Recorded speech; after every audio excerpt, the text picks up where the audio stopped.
厂长，这姑娘我培养出来用了几年，你不知道吗？我没正式把她调过去啊。哎，万一她不行了，我会还给你的。不是，哎，你以为我们车间那是垃圾站是不是啊？你想要就要，想丢就丢。那万一她要行呢？那你还不还我了是不是？不是这个意思。不是这个意思。行了，你们别争了。你听我说，你说咱们工会这个通讯写作组成立4年了吧？就3篇文章见报，这叫什么效率啊？啊，这个姑娘有这个能耐，你说换别人干得了吗？不是，咱们这我不是上纲上线啊，这是意识形态的问题。厂里希望你们车间配合一下。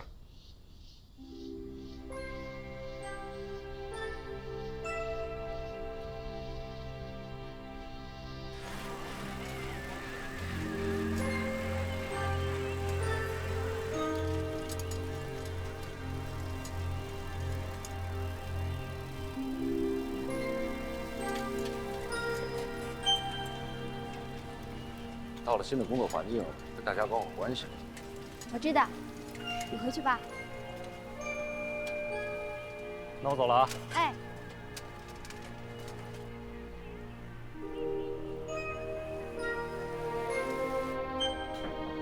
进来。左主席。啊，进来进来。苏轼同志，苏轼同志，欢迎你来厂工会工作。哎，胡干事啊，哎，胡干事啊，王主席，把小唐叫过来。这个点儿他肯定没来。哎，你去看看吧。好。小唐同志是我们报道组唯一的工作人员，待会儿你们认识一下。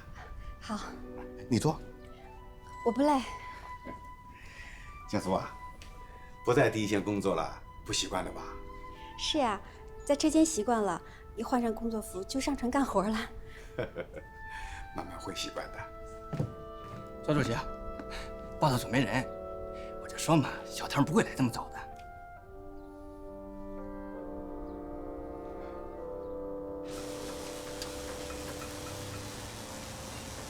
苏师傅，苏师傅啊，就你一个人啊？你爱人呢？哦，借调到工会去了。工会？不会是因为发表文章的事情吧？哼。说实话，我第一次看到小智能写文章啊，我就想，你们这地儿肯定留不住他。这不，工会工作就是坐办公室，而且可以穿裙子上班，哪像我们啊，整天搞一身臭汗。行了，赶紧忙去吧。哎。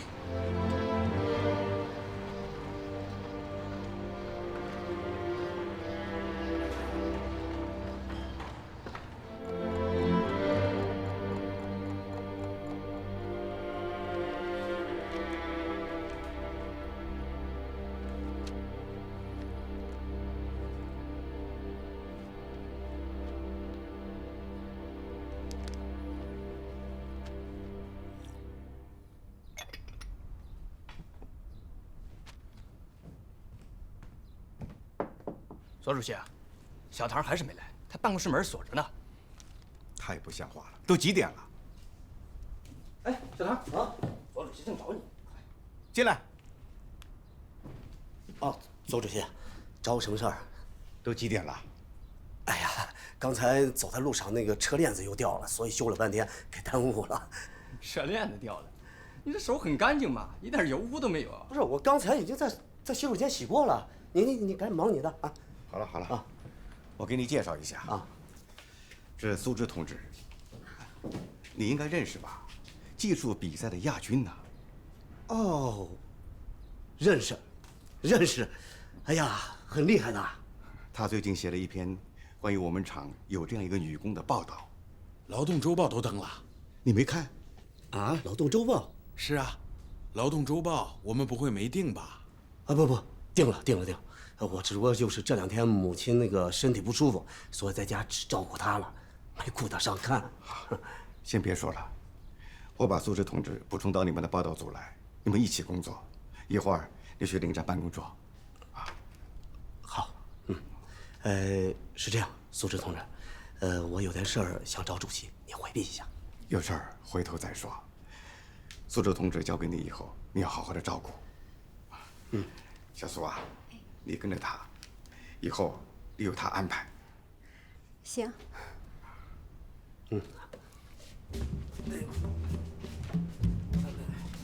挺沉的吧？啊？还行。哎，你把重心往前推，往前推。哎，对，哎，到了。你先去，先去。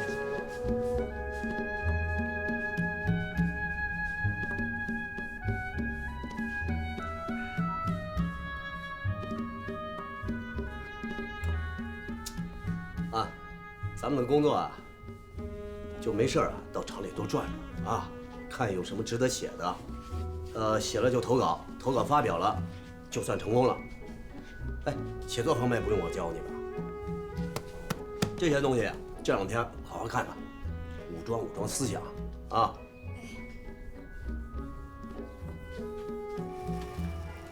哎，今天你不在，我还真有点不习惯。第一天坐办公室感觉怎么样啊？我也不习惯，太轻松了，汗都没出。哎，人家说坐办公室可以穿裙子啊。来，这儿这边。哎，周姐。哎，周姐。哎，不是，把活放下。好。哎，周姐。哎，他叫赵丽，来给你当徒弟啊。周师傅，小芝就是临时借调过去的，万一她回来怎么办啊？你想什么呢？小芝是个聪明的姑娘，她不会回来的啊。小芝啊，不是，小赵有点像小芝。啊，赵啊，你这个师傅就是把徒弟培养出来去拿技能比武大赛亚军的人啊。他那个徒弟看着比你要瘦弱得多啊。你要好好跟师傅学，争取以后啊把冠军拿回来啊。别光傻笑，有没有信心呢？有。我听着一点信心都没有。行了，邹姐，人我是交给你了啊。哎，主任，你这可偏心啊！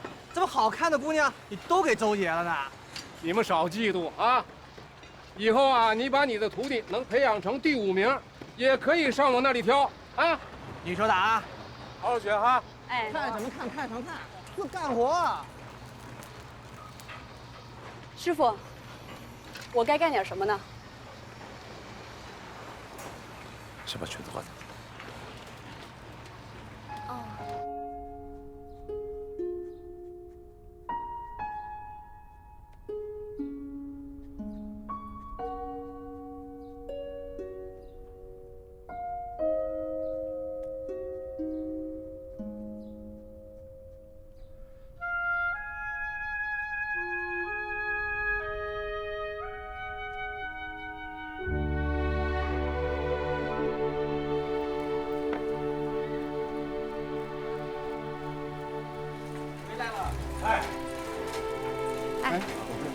女儿就下班回来了。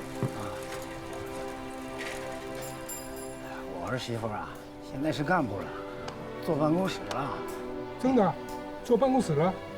那是干部了？那当然。那是什么时候的事啊？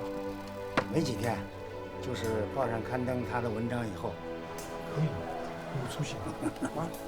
哎，别愣着，快下去下去。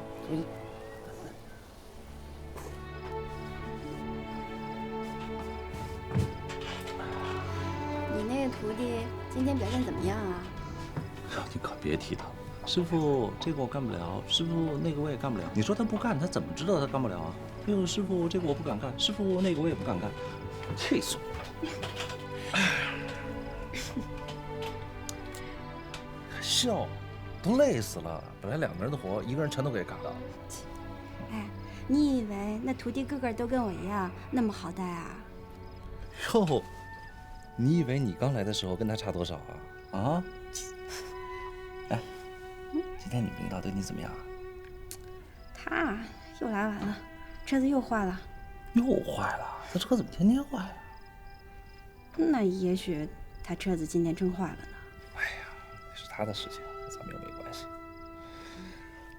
困了，睡吧。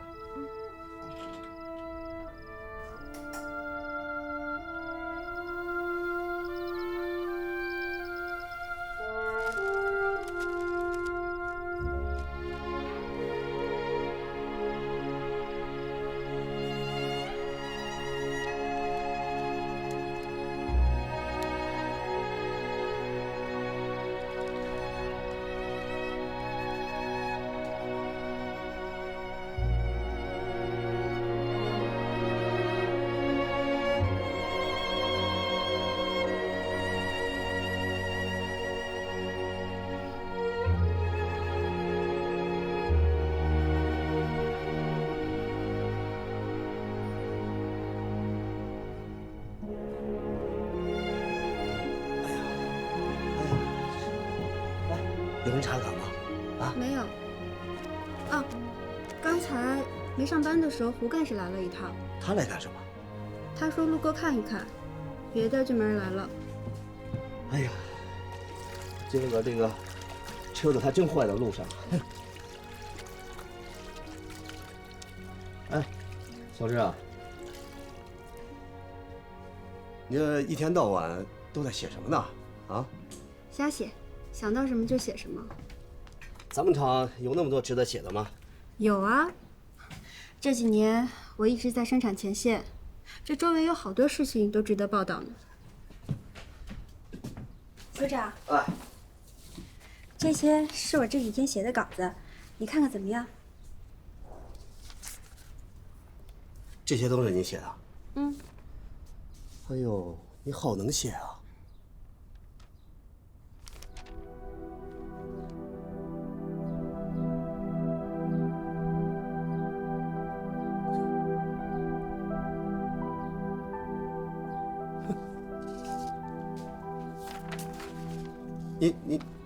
你准备拿这些去投稿啊？不行吗？啊，行，可以。哎呀，没问题。不过，哎，这个我说了也不算，这得报社的编辑说了才算啊。小志同志啊，我对你这种敬业的精神是由衷的佩服啊！啊，你去吧，去吧啊！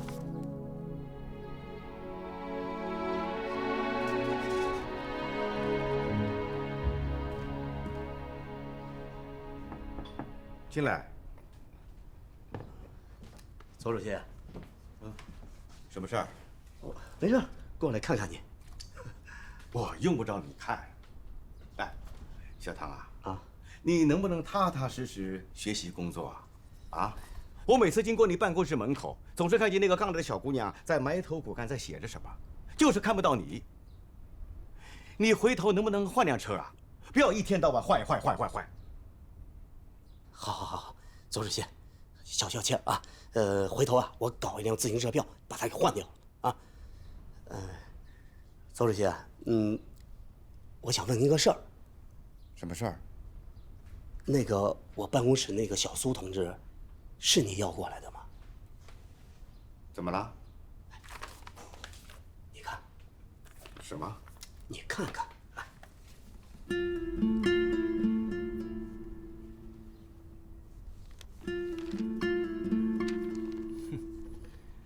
这是哪个车间的工人投的稿啊？这就是小苏同志写的。他不可能是这个水准呐，这是小学生的写作水平啊！上次在《劳动周报》登的文章写得不错的。是啊，所以我就怀疑这篇文章是不是他写的。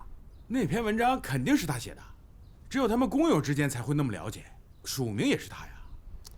那你说这篇文章怎么解释嘛？现在的关键不是我们能看上不能看上，要是人家编辑能看上的，那邹主席你看上了没有？主席，你把报社编辑都说成什么水平了？好坏都不分了啊！就这样的水平都能上报啊？哎，邹主席，咱就事论事啊！如果他这水平的东西能上报，我堂子倒着写。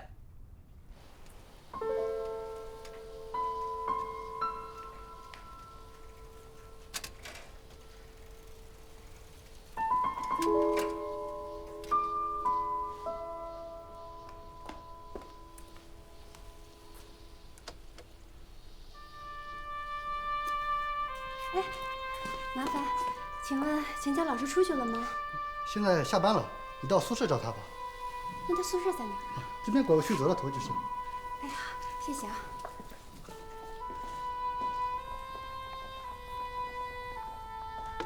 陈老师，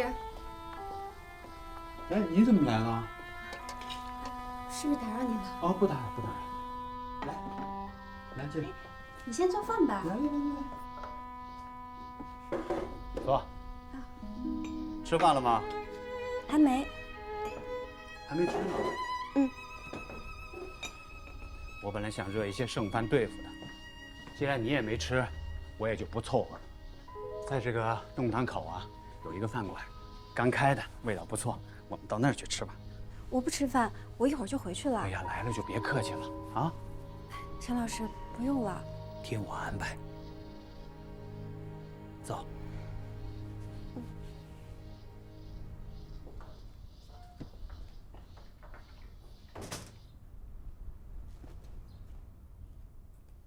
大姐，2碗阳春面。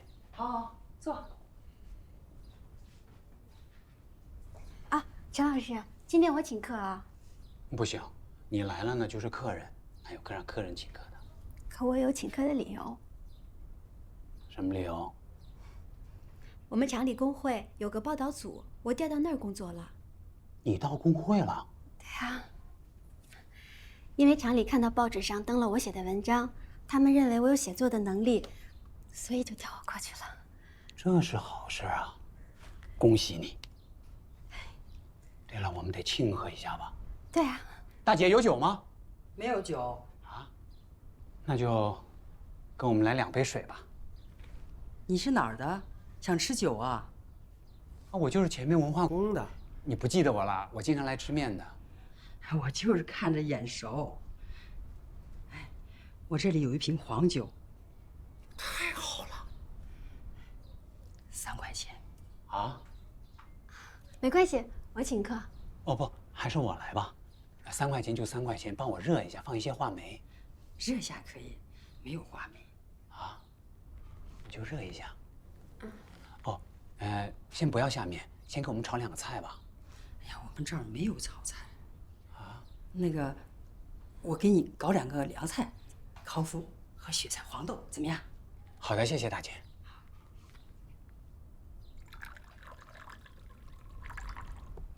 来，小苏。今天呢，就算一个庆祝仪式，庆祝你调入了工会工作，这是一个工人，到革命干部的最重要的一步。陈老师，这只是借调，我谢谢你。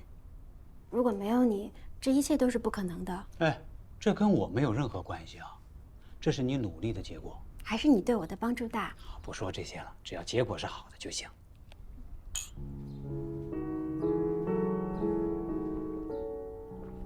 慢慢喝。陈老师，这个是我这2天写的。哦，你看一看。我们工会主席说，只要见了报啊，我就可以正式调过来了。是吧？嗯。你先吃饭吧。啊，好。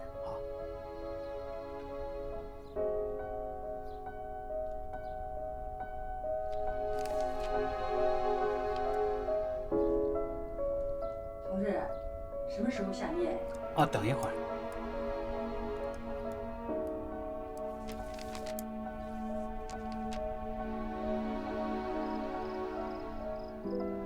因为厂里看到报纸上登了我写的文章，他们认为我有写作的能力，所以就调我过去了。陈老师，这只是借调，我谢谢你。如果没有你，这一切都是不可能的。我们工会主席说，只要见了报啊，我就可以正式调过来了。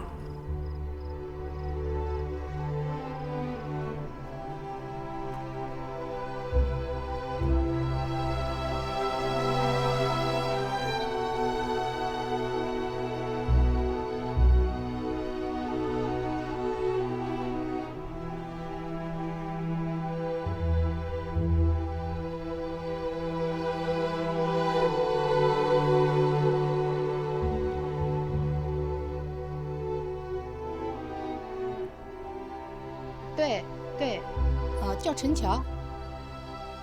好的，你就出来是吧？好的。陈华同志马上就出来，你稍等一下啊。这是您的工作证。好，谢谢。你在那等一下。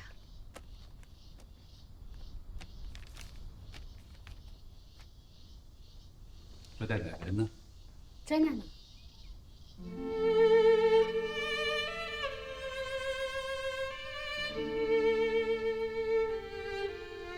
怎么是你？陈华。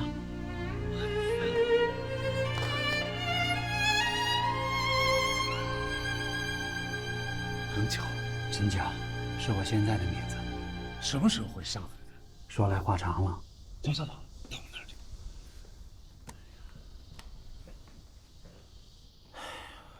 你这段经历太神奇了，可以写小说了。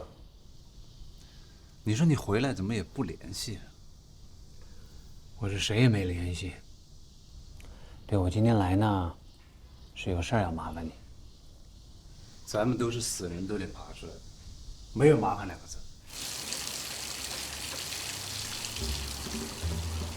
师傅，歇会儿吧，喝点水。师傅，喝点水。你不看我手里怎么干活，你老盯着我看干什么呀？师傅，你不知道，你认真干活的时候有多好看，尤其是遇到麻烦的时候。你没事，你注意这些干什么？你脑子是不是有问题啊？师傅，大家都说，哎，你老婆是厂里面最好看的女人，你怎么把她追到手的？大家还说了，我呀虽然没有她长得漂亮，但是我比她个儿高啊，师傅，你喜欢个儿高一点的吗？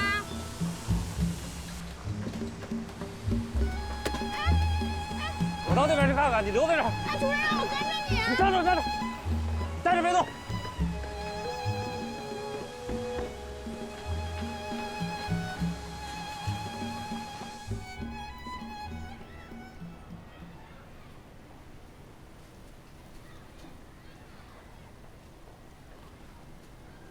老陈，往哪儿看呢？最近你总是躲着我，难道你能躲我一辈子呀？哪里？你那天到居委会找我，我当时真的有事出去了。现在没什么事儿了吧？去我那儿坐一坐，告诉我什么时候我才能够拿到那封信。哎，不行，一会儿我女儿要来，我已经3个月没见她了。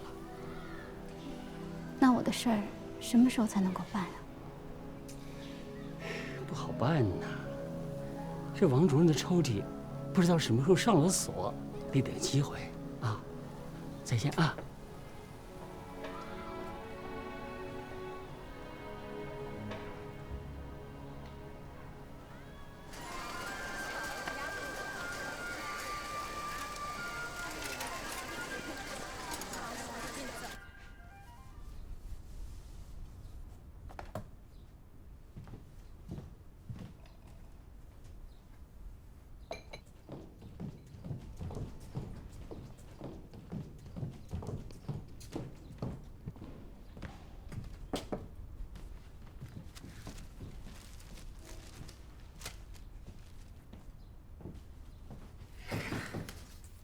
请进。今天的报纸。啊，谢谢。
进来。郝主席啊，小胡啊，那个小姑娘又在报纸上发表了一篇文章。哦，什么报纸啊？哪天的？今天的《上海日报》。哎，你这儿，我怎么没看见？第3版啊，第3版。这儿你看，修船厂工人的愿望，作者苏芝。哎，小唐，你来，你来。怎么了？看报纸，你们部门的小姑娘是真厉害，《上海日报》也登了她的文章了。不可能啊！这《上海日报》也太没水平了吧？啊，这小学生作文也登了。不信你看呢？你看，在这儿，是不是？这小姑娘可真厉害呀！是啊，看着给个一般人似的。哎，小唐啊，你还记不记得前几天跟我说的话？不，左主席，你看这原稿你可是看见了啊？这跟原稿完全不一样呀！你说，只要小苏的文章能登上报纸，你的信就到写。左主席，你看看，你看完全不一样啊！我不管，我要的就是结果。你们说什么呢？这是？他说呀，说如果小苏的文章能登报纸，他的堂就倒着写啊。堂字倒着写，什么字啊？是闲吗？啊？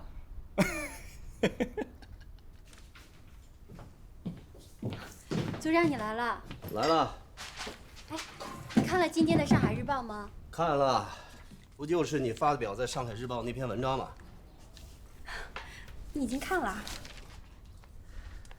左主席办公室看的，他这会儿老人家正在那看着那篇文章乐呵呢。哎，小苏同志，你本事够大的啊！那篇原稿我可是看过的啊，当初啊看的时候也就一篇小学生作文水平，甚至连小学生水平都不如。你是怎么搞的？啊，发表了以后就变成另外一篇文章了，署名还是你啊？你敢承认那是你写的吗？你敢承认吗？小唐，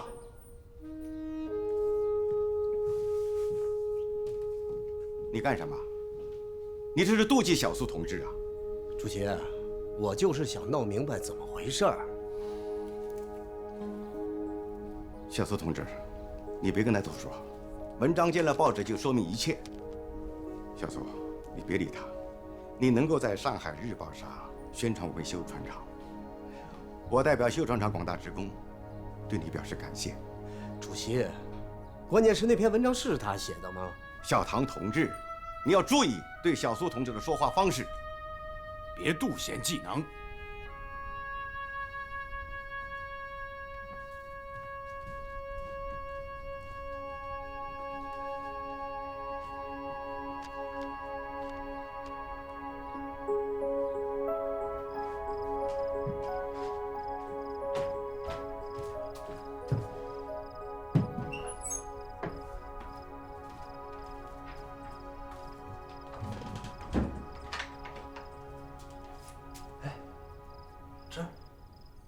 你怎么了？一晚上都看着不高兴。我们组长今天跟我不高兴了，一整天都没怎么搭理我。为什么呀？按说你稿子上报了，他作为领导应该高兴才对啊。我听胡干事说，他跟我们左主席打赌，说我的稿子不会见报了。怪不得呢。哎，那他生气也是生他自己的气，这叫做小气。可是我不想让他不高兴。那高不高兴是他的事情，你管得了吗？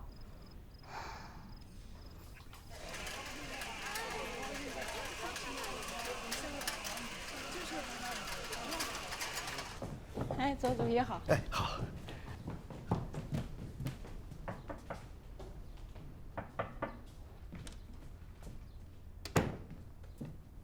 厂长，你找我啊？今天的新闻日报你看了吧？当然了，第2版，我热爱我们的修船厂，作者苏芝。我就是为这事儿找你来的。来，坐。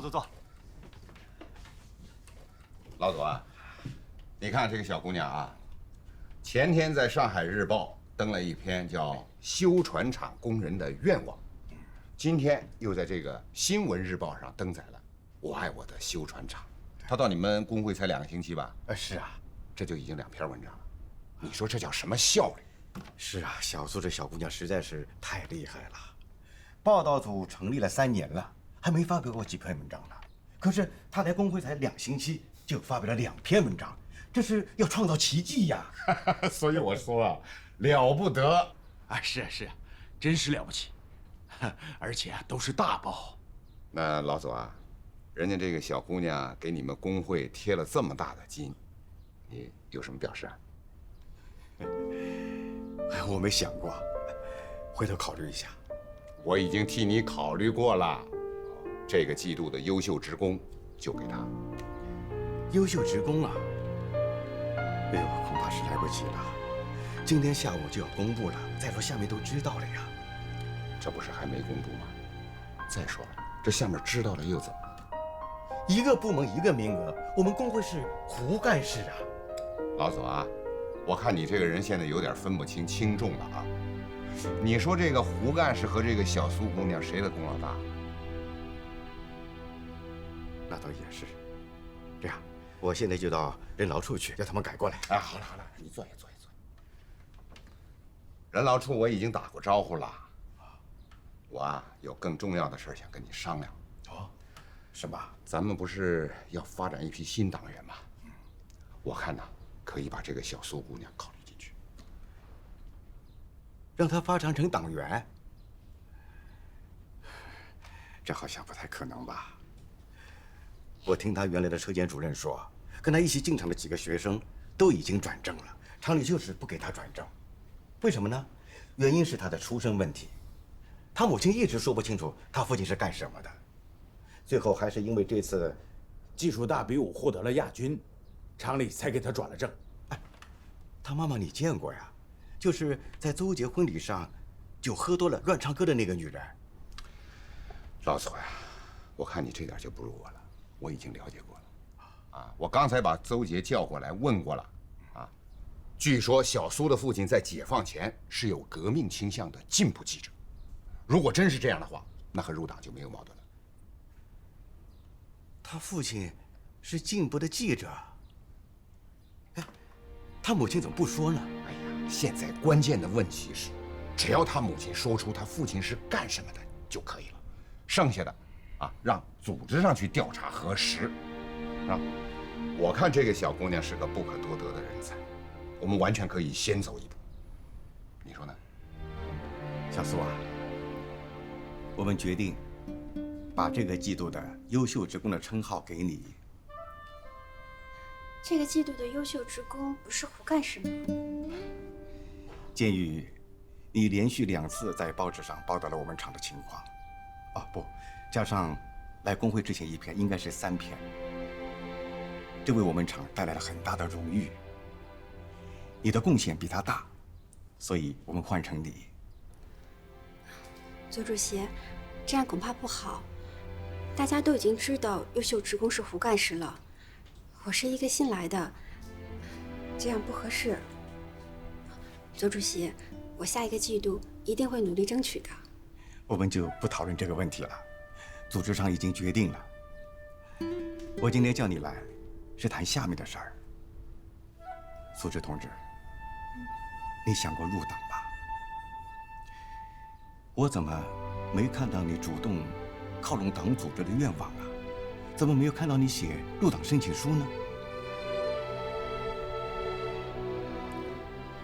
主席，我不够格。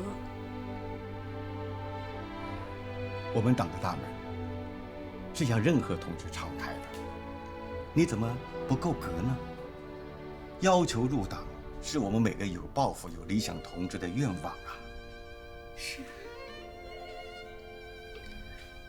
但是我的家庭情况……你是说，你母亲没有说清楚你父亲的身份？还有一种说法。说你父亲在旧社会是一个有革命倾向的进步记者，你知道吗？你了解我父亲？我不了解。当然，你父亲的情况只是一种说法，有待进一步的调查。其实你父亲身份问题很简单，你母亲不会不知道他的身份吧？只要他说出来他是谁，组织上就会去调查和落实。不是说你说他是个好人，他就是个好人；你说他是个坏人，他就是个坏人。这一切要以组织的调查为判断。先做第一步程序，你先交一份入党申请书吧。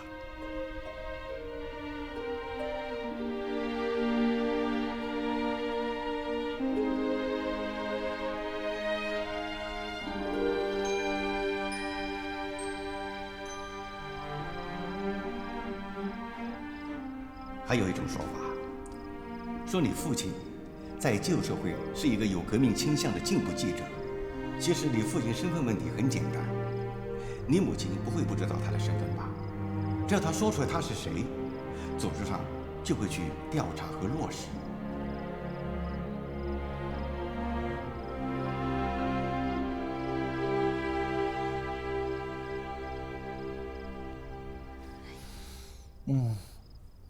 干什么呀？明天你陪我回趟家吧。怎么了？想妈了？之前还一直跟你说让你回去看她，你就是不去。我知道你经常偷偷去看他，那他也没让你带话让我回去啊。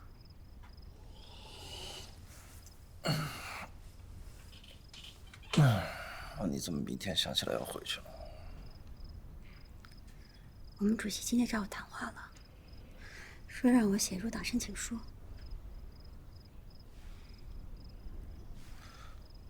那你写入党申请书？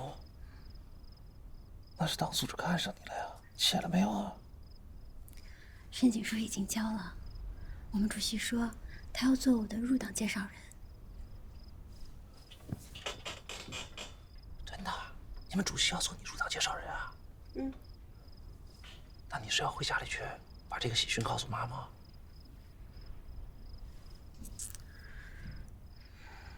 我是想让他告诉我爸到底是谁。那妈她能讲吗？他不讲也得讲，他不用告诉我爸是好是坏，他只要告诉我是谁就行。组织上会调查他到底是什么人。那我明天陪你回不去。我们今天车间开了动员大会，说是港务局有一艘拖轮被撞坏了，加班加点要把它修好。那好吧，我一个人回去。记着，你回去之后跟妈好好讲，态度要好，千万别急，她吃软不吃硬。再说了，入党这么重要的事情，我相信她能拎得清楚的。嗯。出去啊？啊，我有点事。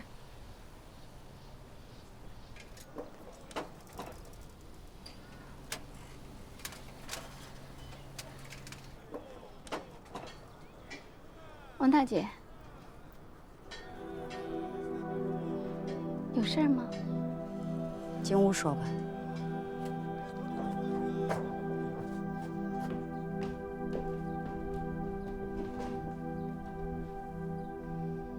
你坐下。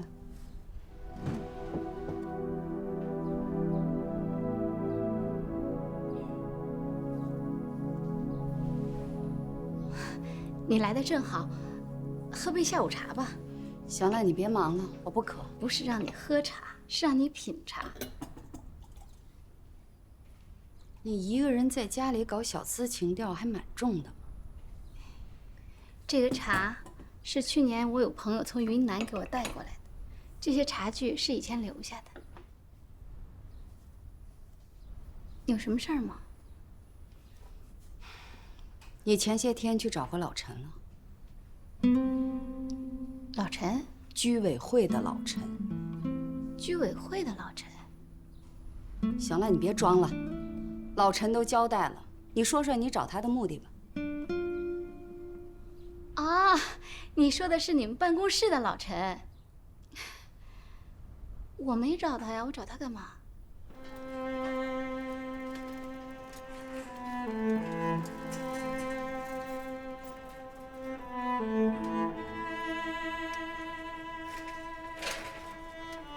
小芝啊，哎，好久没看见你了，回来看你妈。啊，是，